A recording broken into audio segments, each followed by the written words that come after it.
Tahu nggak sih Baraya, ini definisi kegagalan menghasilkan resep baru. Nonton sampai habis ya. Ini beras ketan dari sawah tetangga, cukup 2 cangkir aja, tambahkan air sumur setengah buku jari, kemudian tambahkan kaldu bubuk, garam, kelapa parut, gula galai sampai merata. Biar simple di sini A menggunakan multi digital rice cooker R7 dari Mito.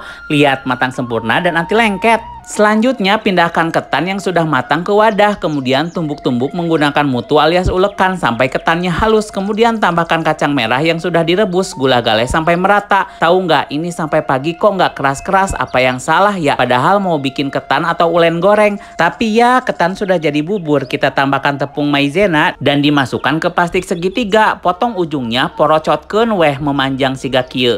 Ini dia stik ketan kacang merah, bisa ditabur bumbu balado atau dicocol ke sambal oncom kayak gini. Dengerin ya, renyah banget, pasti kalian ngiler. Selamat mencoba.